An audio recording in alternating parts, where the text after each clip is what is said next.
Ce podcast est réalisé en partenariat avec le magazine Histoire et Civilisation. Vous pouvez vous abonner via le site internet histoireetcivilisation.com, offre à partir d'€1 par mois, sans engagement. Grands entretiens.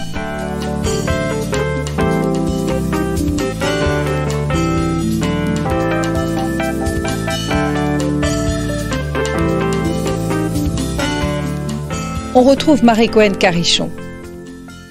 Bonjour à tous et bienvenue sur Storia Voce, chers auditeurs. Le 3 décembre 1851, le député Alphonse Baudin meurt sur une barricade élevée pour contester le coup d'État du 2 décembre du futur Napoléon III. Des journalistes hostiles au pouvoir lancent une souscription en 1868 pour l'érection d'un monument à la mémoire de celui qu'il voit comme un héros républicain. Un procès s'ouvre contre ces journalistes et un jeune avocat méconnu du grand public fait sensation. Cet avocat, il galvanise l'auditoire de sa verve impertinente et enflammée. La plaidoirie du jeune avocat se remarque, son éloquence devient légendaire et c'est ainsi que Léon Gambetta entre par réfraction sur la scène du Monde. Et cette expression, elle est de lui. Alors c'est en défendant des accusés républicains que ce Léon Gambetta entame sa conquête de la République. Quel a été son véritable rôle dans la chute du Second Empire ? Peut-on le voir véritablement comme le père de la Troisième République et dans ce cas-là comme le père de la République française ? Peut-on définir la gauche de ce temps à partir de la figure et du parcours de Léon Gambetta? Et pour répondre à toutes ces questions, j'ai la joie de recevoir Gérard Inger. Bonjour. Bonjour. Gérard Inger, vous venez de publier une biographie de Gambetta, donc aux éditions Perrin. Vous êtes publiciste, vous avez travaillé donc dans la pub pendant votre carrière, mais vous avez également écrit de nombreux livres d'histoire, des biographies, j'en citerai une, celle d'Aristide Briand, et un livre d'histoire sur le Second Empire. Vous connaissez donc très bien le 19e siècle et aujourd'hui, vous vous attaquez à ce monument qu'est Léon Gambetta. Alors la carrière politique de Gambetta a tendance un petit peu à estomper sa carrière d'avocat, pour ceux qui connaissent un petit peu le personnage, qui est l'une des carrières les plus brillantes du Second Empire. Qu'est-ce que vous pouvez nous dire sur la carrière d'avocat de Léon Gambetta et sur son impact sur sa future carrière politique ? Gambetta est devenu avocat, je dirais un peu malgré lui, parce que il avait songé à un moment, durant ses études de droit, à se diriger vers l'agrégation et le professorat. Et puis, ça n'a pas marché. Le droit romain ou le droit des hypothèques n'était pas tout à fait sa tasse de thé. Donc, il s'est rabattu, si je puis dire, vers la carrière d'avocat. Il a fait des stages dans différents cabinets, mais il a été pris très vite sous son aile dans les années 1860 par Adolphe Crémieux, qui était un avocat célèbre, républicain, ministre de la Justice sous la Seconde République. Et donc, les deux hommes se sont entendus à merveille. Caractère très différent, âge d'abord très différent, caractère très différent. Ils se retrouveront d'ailleurs tous les deux sous le gouvernement de défense nationale à partir du 4 septembre 1870. Gambetta a commencé sa carrière d'avocat, je dirais modestement, en défendant des accusés poursuivis pour des délits souvent imaginaires inventés par la police impériale qui cherchait à effrayer le bourgeois en mettant en scène des complots parfaitement fallacieux. Les fake news ne datent pas d'aujourd'hui.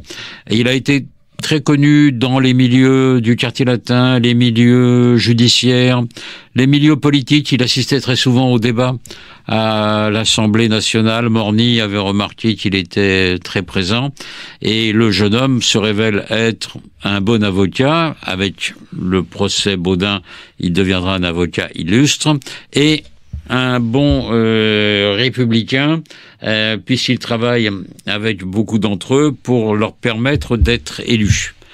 Et après le procès Baudin, comme il est très connu, il peut être à son tour candidat au corps législatif, et en 1869, peu après le procès Baudin, il est élu à Paris et à Marseille. Il choisit d'abord Marseille, donc il va commencer sa carrière politique.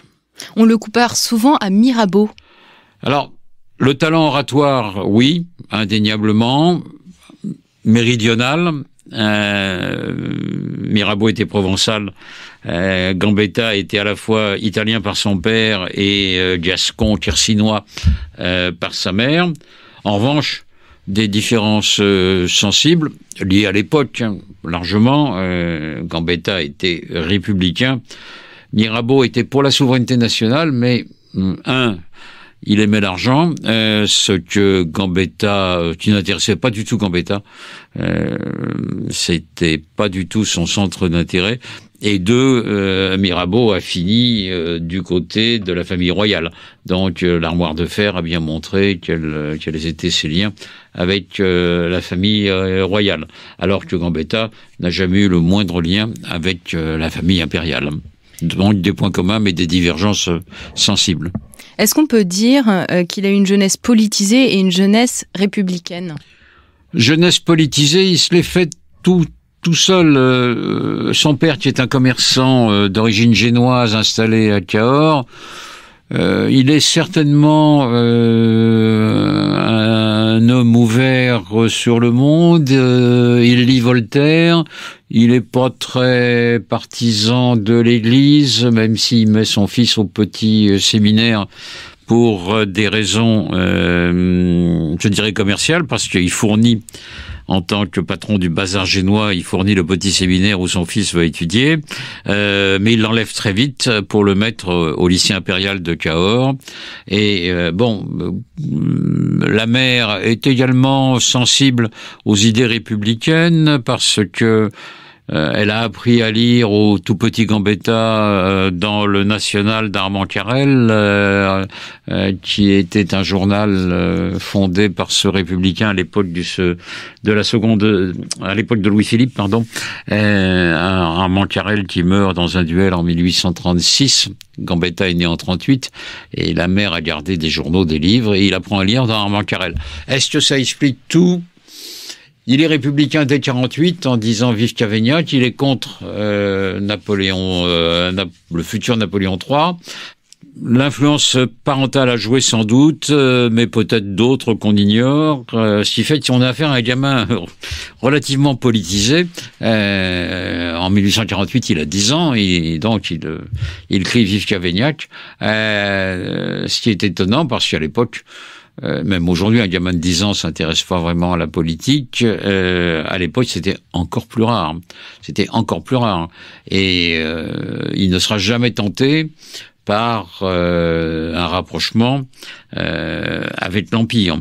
Dans les années 1860, donc quand il devient avocat, il élargit un peu son horizon. Il va voir Thiers, qui, au corps législatif, est le représentant des libéraux orléanistes.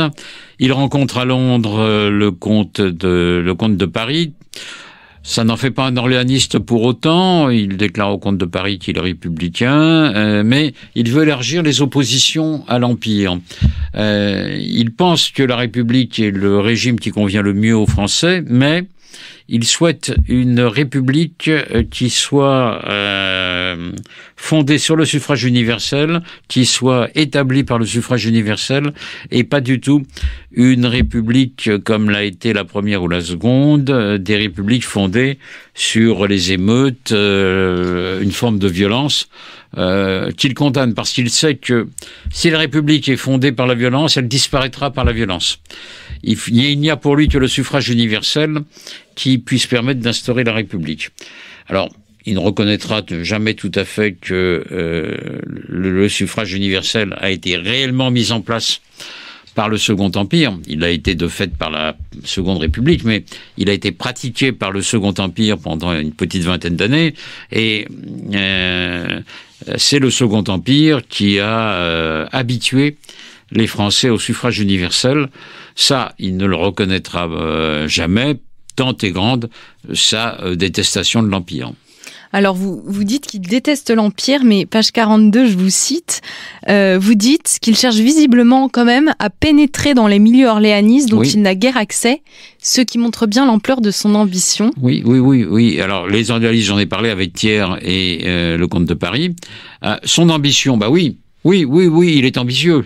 Pourquoi le serait-il pas? L'ambition n'est jamais un défaut quand on a les moyens d'avoir cette ambition, et Gambetta les a. Il est, depuis fin 1868, connu, sinon de toute la France, mais en tous les cas, de l'élite du pays, qu'elle soit républicaine, impérialiste ou royaliste, légitimiste ou orléaniste. Il est connu. Et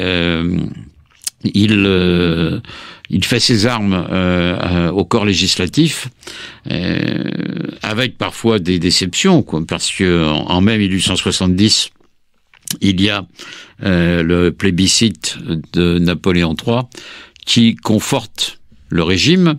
Napoléon III disait « j'ai mon chiffre ». Il retrouve effectivement les chiffres des plébiscites de 1851 et de 1852, quand un plébiscite a reconnu le titre impérial pour Louis-Napoléon. Donc l'Empire retrouve ses forces parce que l'Empire est fondé sur les classes paysannes, essentiellement. C'est sur les paysans que s'appuie l'Empire.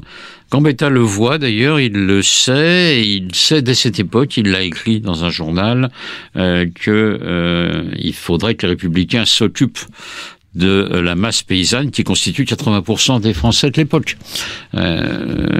Donc il sait qu'il faudra s'intéresser à la ruralité, ce qui n'est pas le cas de la plupart des républicains, quelle que soit leur tendance. On a affaire soit à une élite bourgeoise, avec les Jules Favre, les Jules Simon, etc., soit à des révolutionnaires professionnels qui veulent effectivement établir la République, mais une République qui soit celle de la Commune de 1793, ou bien une République totalement et éternellement révolutionnaire comme celle de Blanqui. Donc ça, il n'en veut pas. Cette République-là, il n'en veut pas. Il veut une République par le suffrage universel. Alors on peut se dire, après le plébiscite de 1870, que c'est mal parti. C'est vrai, mais les événements vont se charger avec la guerre de 1870 de permettre à cette République, grâce à l'action de Gambetta, de surgir le 4 septembre, sans une goutte de sang. Et Gambetta, comme tout le monde d'ailleurs, suit les modèles anciens d'établissement de la République. Le 4 septembre, apprenant la défaite de Sedan, la foule parisienne envahit le corps législatif. Devant la montée et le risque de violence, Gambetta, à l'Assemblée, proclame la République et s'en va directement à l'hôtel de ville avec Jules Favre, parce que il reproduit les modèles de Lamartine en 1848 et l'importance de l'hôtel de ville et de la commune révolutionnaire qui hante son esprit aussi. Et donc, il se rend à l'hôtel de ville et là, un gouvernement est formé. Gambetta prend, sans demander trop l'avis des autres membres, le ministère de l'Intérieur et se met immédiatement au travail pour changer complètement, dès les premiers jours, le corps préfectoral de Napoléon III. Est-ce que pour les Français, pour les Parisiens, Gambetta, parce que ce que vous dites, il proclame la République au balcon de l'hôtel de ville, c'est la figure de la République. Est-ce que c'est lui qui l'incarne à ce moment-là? À ce moment-là, oui. Il y a d'autres républicains importants, comme Jules Favre. On le verra d'ailleurs, puisque Jules Favre prend le ministère des Affaires étrangères. Mais il incarne à la fois la République et la jeunesse. Gambetta est né donc en 1838. En 1870, il a donc 32 ans. D'autres incarnent la jeunesse avec lui. Jules Ferry, qui est un peu plus âgé, mais à peine, qui lui prend la responsabilité de la mairie de Paris très vite et du ravitaillement, parce que Paris va être très vite assiégé dès fin septembre par les armées prussiennes. Donc ces jeunes républicains se distinguent des vieilles lunes et des vieilles barbes, comme ils le disent, de 1848. Crémieux, qui devient ministre de la Justice, l'a déjà été en 1848. D'autres comme Jules Favre ou Jules Simon sont déjà beaucoup plus âgés déjà que Gambetta. Il y a presque une génération d'écart.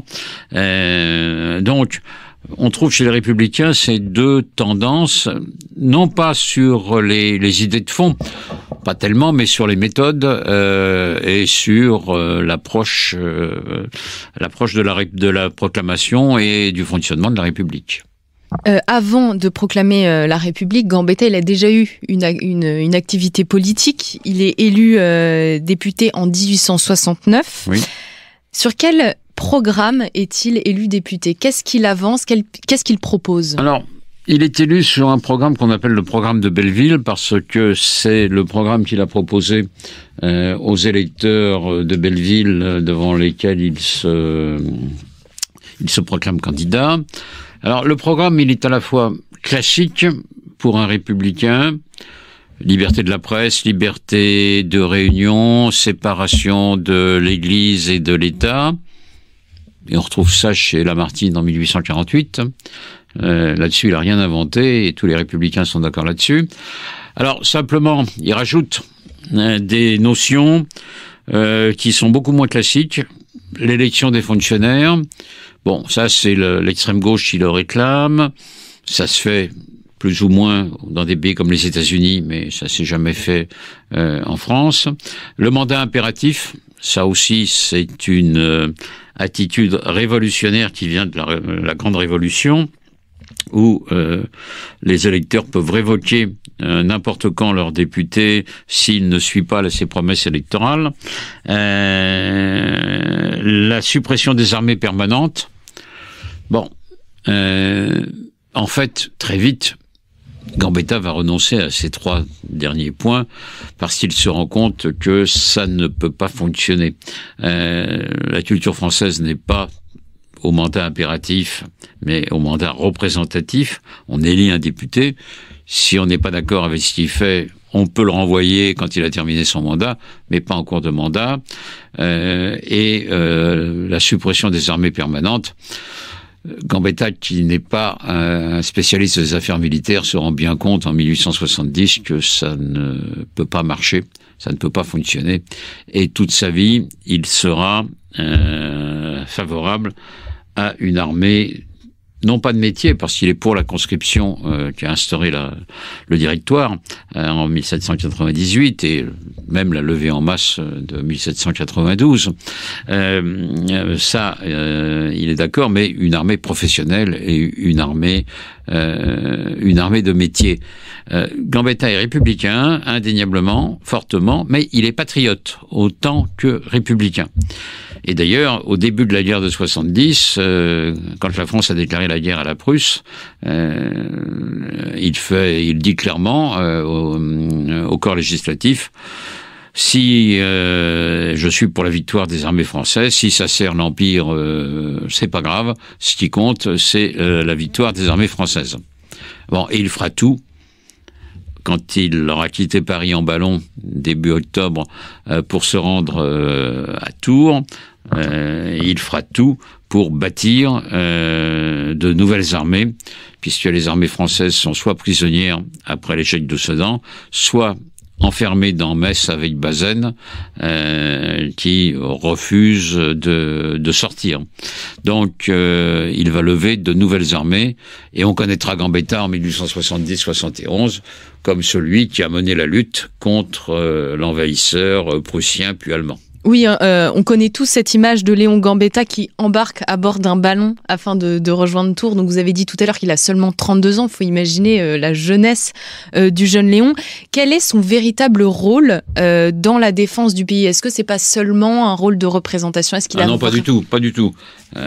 Comme je le disais, c'est lui qui a levé des armées à partir de rien, en pratiquant la conscription. C'est lui qui a équipé ses armées en habillement, en matériel, en armement. C'est lui qui a fourni donc les armes, soit par les manufactures françaises qui tournaient à plein dans des zones non occupées par les Allemands, soit il a procédé à de nombreux achats à l'étranger. C'est lui qui a nommé les généraux. Alors il a nommé des généraux d'ailleurs en fonction de leurs compétences et non pas en fonction de leur caractère républicain, car l'armée n'était pas, à quelques rares exceptions près, n'était pas républicaine. Il y avait des militaires de talent qui étaient républicains, comme Federbe ou Chanzy, mais ils n'étaient pas très nombreux. Et donc, c'est lui qui confie le commandement à des généraux bonapartistes ou même légitimistes. Il a parfois tendance à aller un peu trop loin parce qu'il se mêle de commandement militaire et de stratégie militaire. Et là, il n'est pas bon. Il peut pas être bon. Il n'a pas de formation militaire. La stratégie militaire, ça ne s'invente pas, ça ne s'improvise pas, sauf quand on a un groupe très particulier pour ça. Et encore, il faut quand même connaître les règles. Lui, il les connaît pas. Ça ne veut pas dire qu'il remporte pas des victoires et que les armées françaises ne remportent pas des victoires, notamment à Coulmiers ou pas loin de la Loire. Les armées françaises bousculent les Prussiens, mais ça sera la seule fois. Il faut dire que Gambetta n'est pas responsable d'ailleurs des défaites des armées françaises quand il a été ministre de la guerre. Il s'est nommé ministre de la guerre tout seul. Dès qu'il est arrivé à Tours, il se déclare ministre de la guerre. Point. Gambetta, là-dessus, avait plutôt bien vu les choses, mais il a été gêné par le fait que le gouvernement était entièrement bloqué dans Paris et il fallait à tout prix délivrer Paris. Donc, ça s'est traduit du côté des Parisiens par des tentatives de briser le siège, complètement vaines, avec de nombreux morts. Et lui, il essayait de pousser les armées françaises vers Paris pour délivrer la ville. Bon, très bien, sauf que c'était une erreur que le gouvernement, à part la délégation de Tours, c'était une erreur que le gouvernement s'enferma dans Paris, parce que en 14 et en 40, la leçon a été retenue. Le gouvernement est parti en 14 à Bordeaux pendant plusieurs semaines et dès début juin 40 également à Bordeaux. C'était ce qu'il fallait faire. Il fallait pas rester enfermé dans Paris. Donc ça a handicapé les armées françaises. Gambetta a été aussi gêné par la reddition de Bazaine à Metz, qui a capitulé, ce qui a libéré des armées prussiennes. Donc, on ne peut pas lui imputer la défaite de 1870. En revanche, il a levé des armées à partir de rien, et ça a suscité l'admiration de Guillaume Ier, roi de Prusse, devenu en janvier 71 empereur d'Allemagne, qui a reconnu que Gambetta a fait sortir de terre à partir de rien des armées entières. Donc le patriote est un bon organisateur, un bon galvanisateur de troupes et d'hommes, un bon administrateur. La plupart des préfets, même s'ils n'avaient pas d'expérience, la plupart des préfets qu'il a nommés se sont plutôt bien comportés, et certains ont commencé leur carrière comme ça, Paul Bert par exemple, ou quelques autres. Donc là, on a affaire véritablement à un chef de guerre, oui, mais pas un militaire. Bon, mais après tout, Clémenceau dira la guerre est une chose trop sérieuse pour être confiée à des militaires.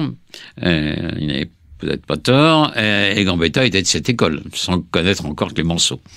Vous avez bien montré donc son implication dans la formation et l'équipement des armées, alors que donc il abandonne l'antimilitarisme du programme de Belleville. Ça révèle un homme très pragmatique. Ah, tout à fait.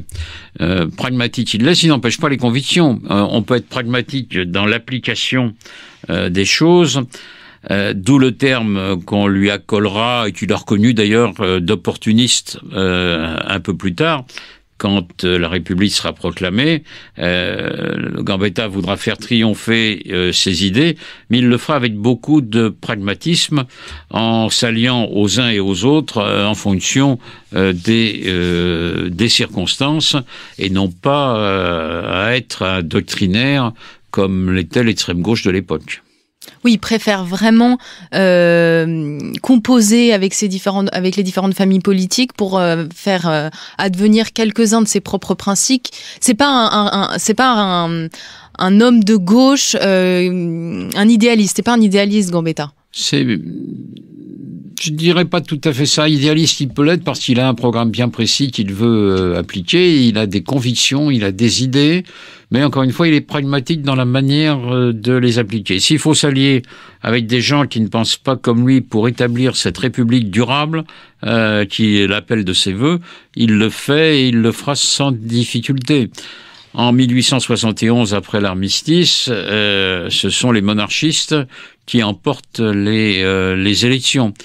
Sur 600 députés, à peu près, il y a 200 républicains, 200 orléanistes, 200 légitimistes. Donc, Gambetta sent bien que le rapport de force ne lui est pas favorable.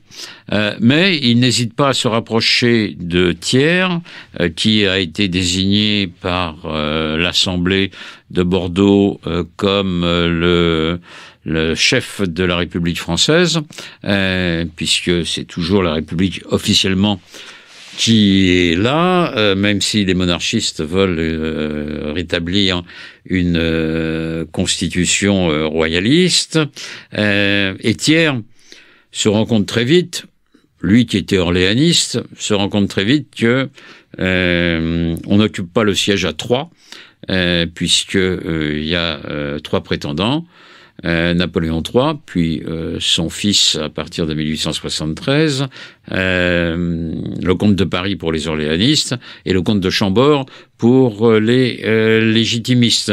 Donc Gambetta se rend compte que Thiers peut effectivement être d'un secours pour lui.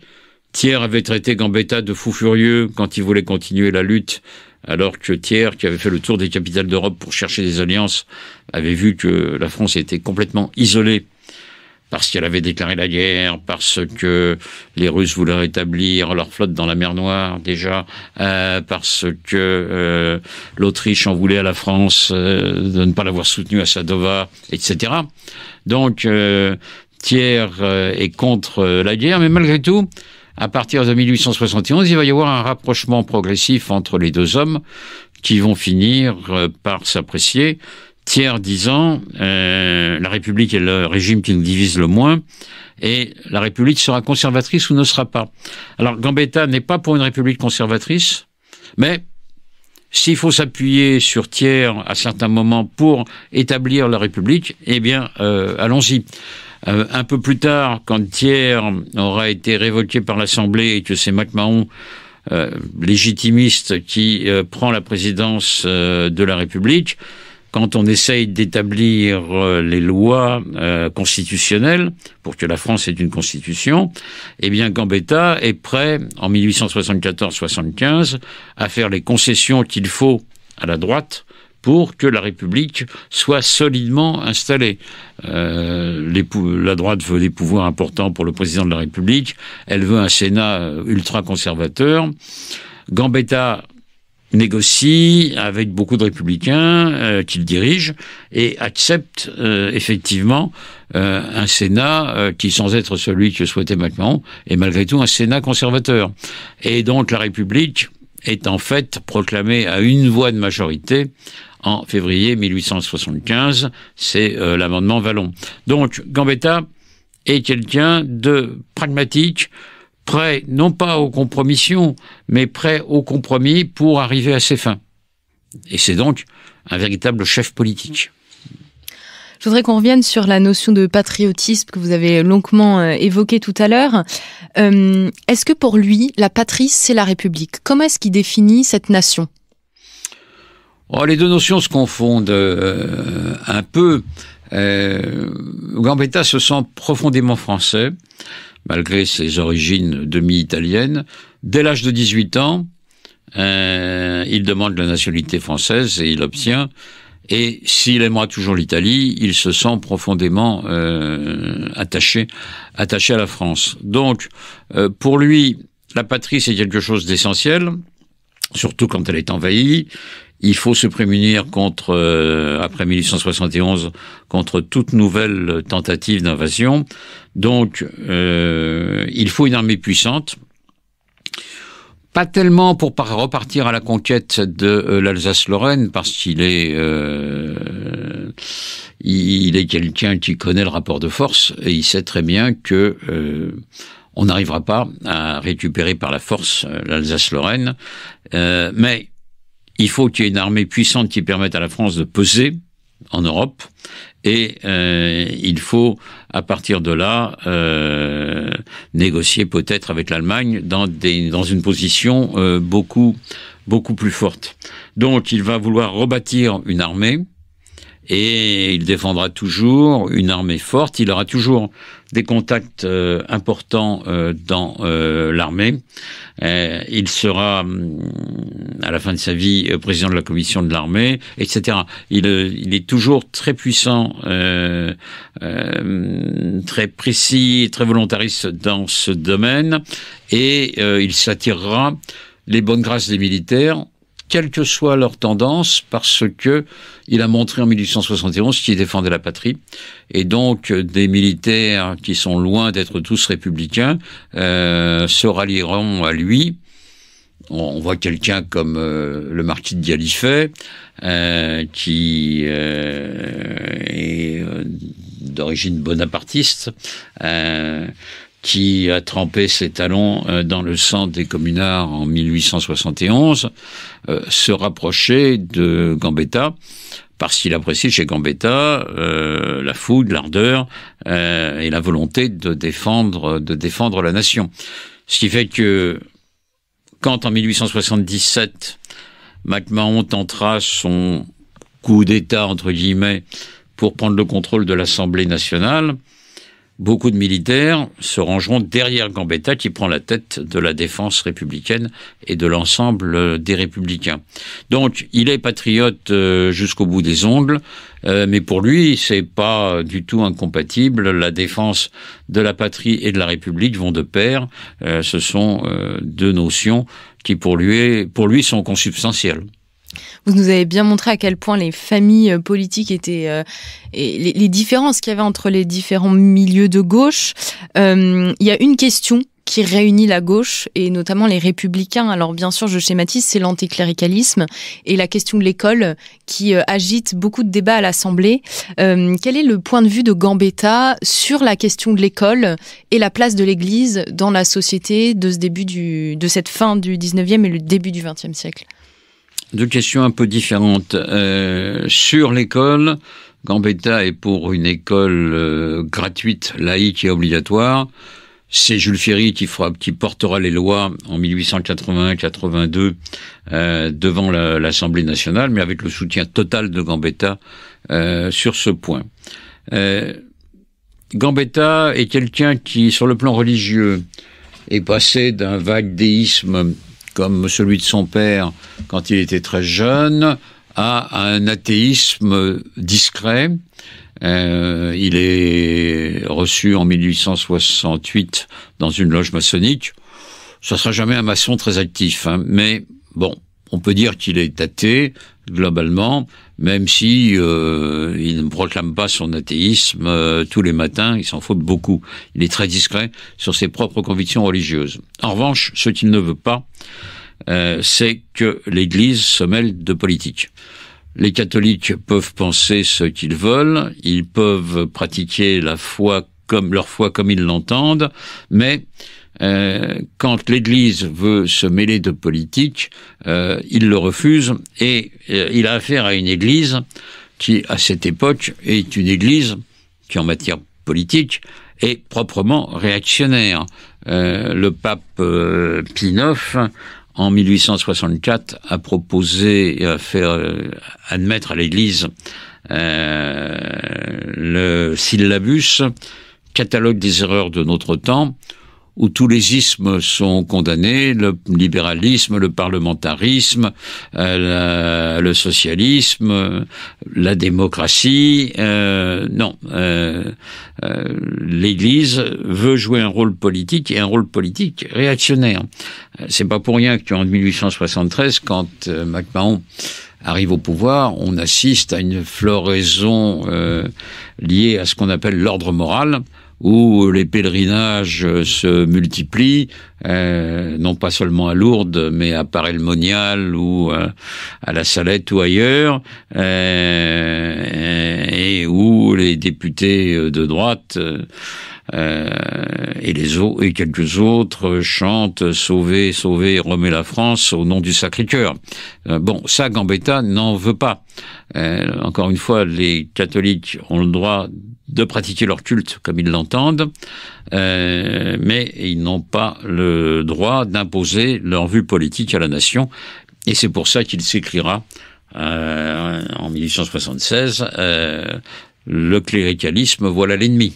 Alors le terme n'est pas de lui, c'est d'un de ses amis, mais la pensée de tous les républicains, c'est ça.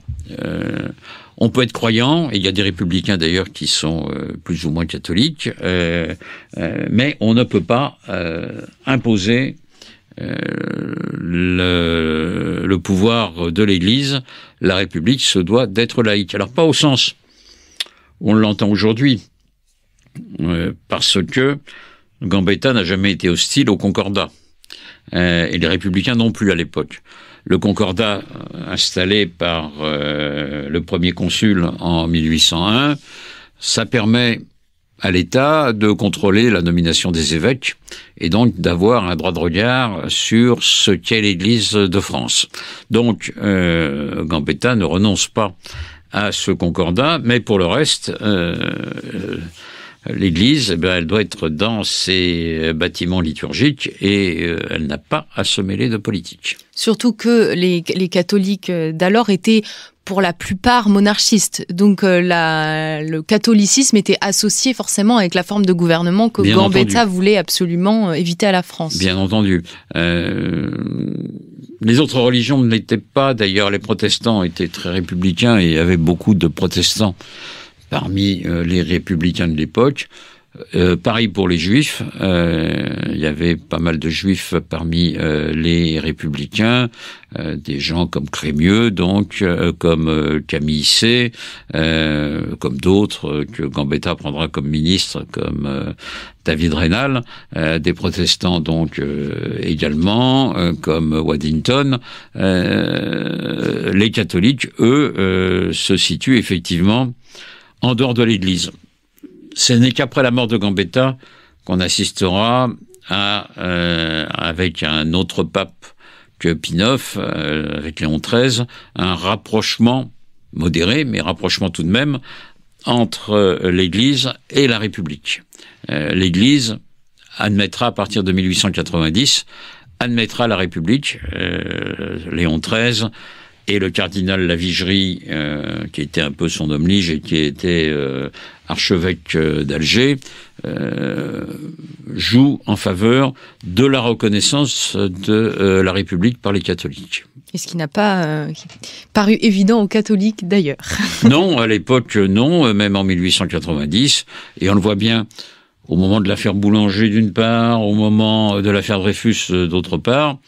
Il y a des catholiques dreyfusards, mais le moins qu'on puisse dire, c'était pas la majorité.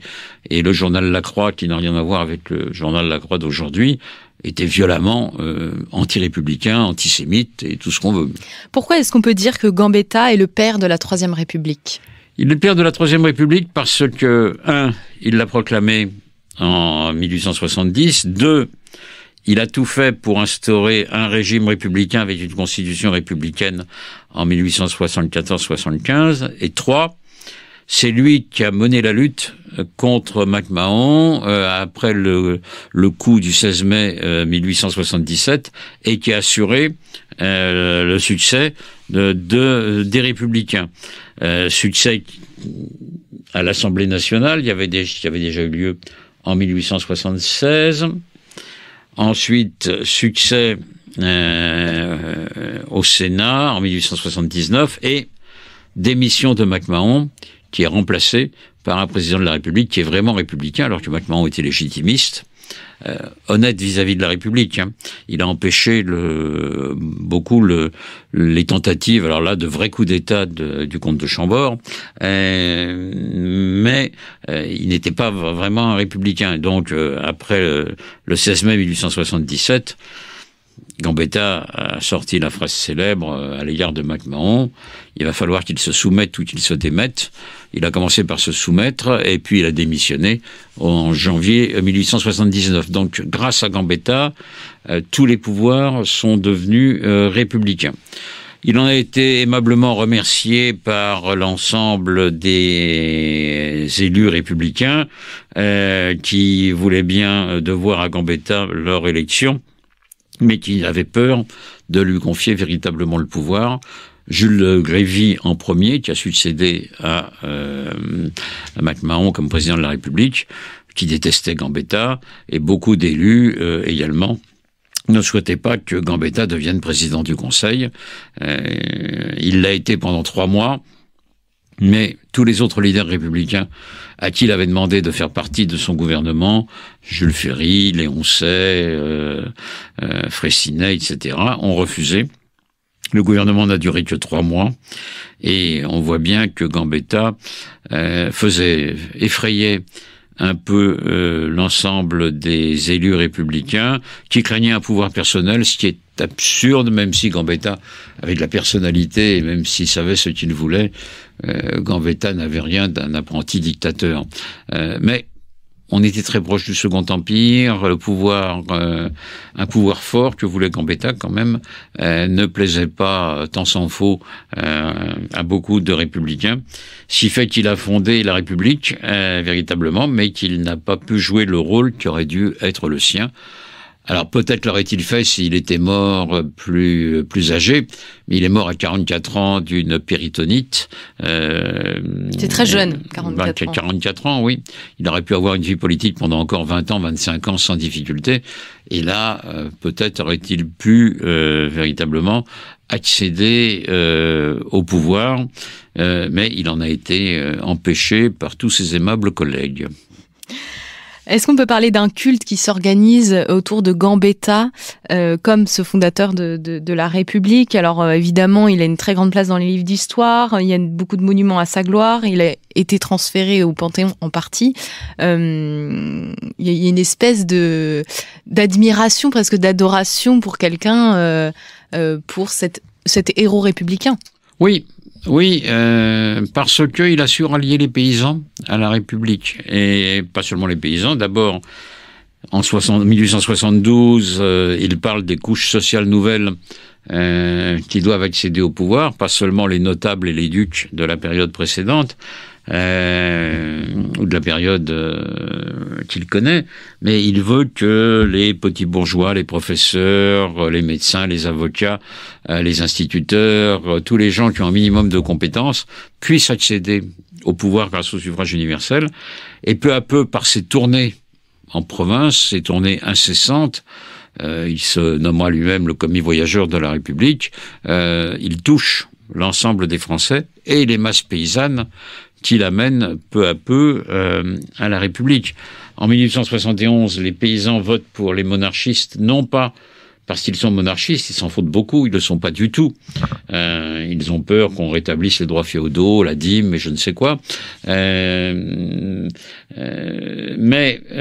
ils votent pour les monarchistes parce qu'ils veulent la paix.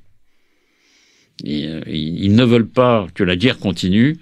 Beaucoup de républicains non plus, mais Gambetta et quelques-uns de ses amis étaient prêts, eux, à continuer la guerre, mais par pragmatisme, Gambetta a arrêté, on le poussait à continuer la guerre tout seul avec pas mal de militaires et de préfets qui étaient prêts à le suivre, Il a refusé, il a démissionné, point barre. Donc, avec une assemblée monarchiste, peu à peu dans les élections partielles, les républicains vont gagner des sièges et en 1876, ils prennent l'Assemblée nationale, le contrôle de l'Assemblée nationale, grâce essentiellement au vote paysan. Alors, chers auditeurs, vous n'avez pas le livre sous les yeux. Moi, je l'ai. Et puis, j'ai aussi beaucoup d'illustrations au centre du livre, ce qui est très agréable pour imaginer, en fait, l'entourage de Gambetta. Et Gambetta, on le voit toujours de profil. Oui, tout simplement parce que il a eu un accident quand il avait 9 ans. Il est borgne. Il est passé devant un coutelier, il a eu un éclat dans l'œil. Il a perdu son œil. On lui a mis un œil de verre plus tard, en 1867, et donc on le voit toujours de profil, un peu comme les personnages des fresques égyptiennes. Une dernière question, Gérard Ringer. Qu'est-ce que vous pouvez nous dire sur les biographies qui ont déjà été écrites sur Gambetta ?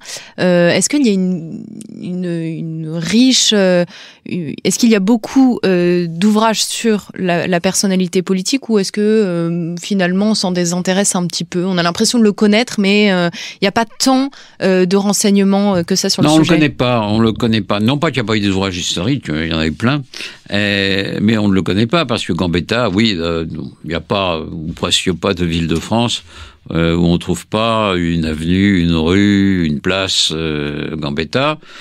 À Paris, vous avez une place, vous avez une avenue, vous avez une station de métro. Bon, très bien. C'est pas pour ça qu'on le connaît.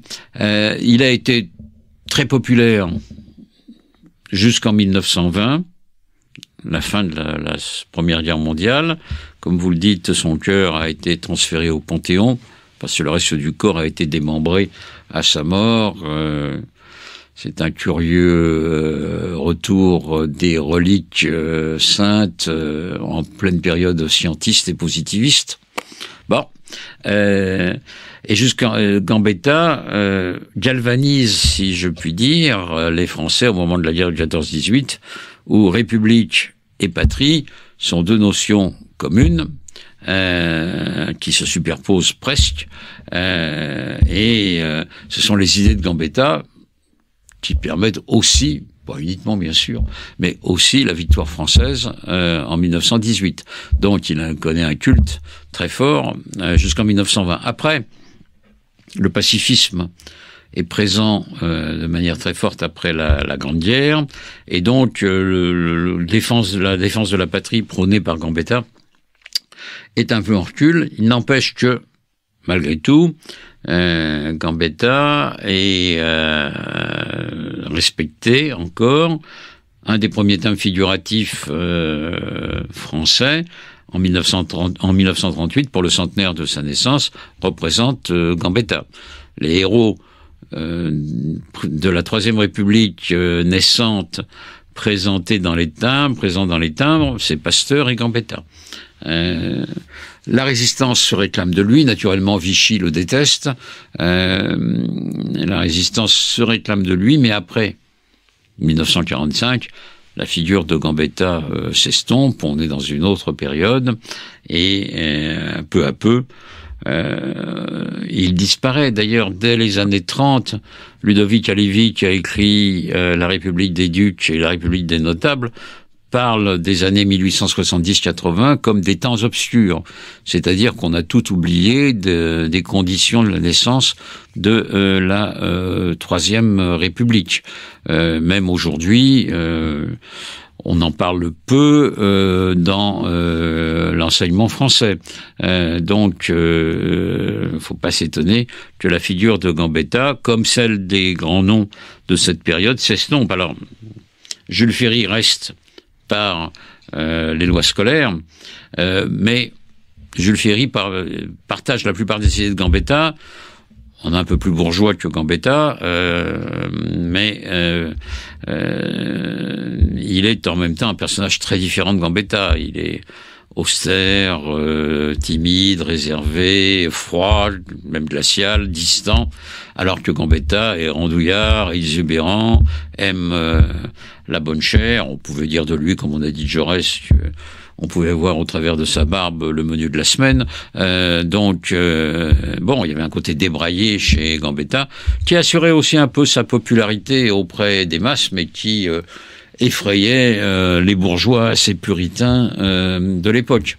Donc, la figure de Gambetta, avec le temps, s'estompe. Il y a eu des bonnes biographies qui ont été faites, mais il mérite de ne pas être oublié et de ne pas se voir relégué simplement une toponymie dont on ne connaît plus tout à fait le sens, quoi. Merci. C'est vraiment un des fondateurs de la République, sinon, pour moi, le fondateur de la République, quel que soit le rôle qu'ait pu jouer Thiers, dont on a parlé. Merci beaucoup Gérard Ringer, merci d'avoir répondu à nos questions et puis merci pour cette belle biographie de Gambetta qui vient de paraître aux éditions Perrin. C'est à la fois une grande figure politique et, comme vous l'avez dit, quelqu'un qui est finalement assez sympathique et qui a un petit peu d'humour quand même. Absolument. Merci beaucoup chers auditeurs pour votre écoute et pour votre fidélité, puis je vous dis à très bientôt pour une nouvelle émission de nos grands entretiens et on espère une nouvelle émission qui nous parlera encore de la Troisième République.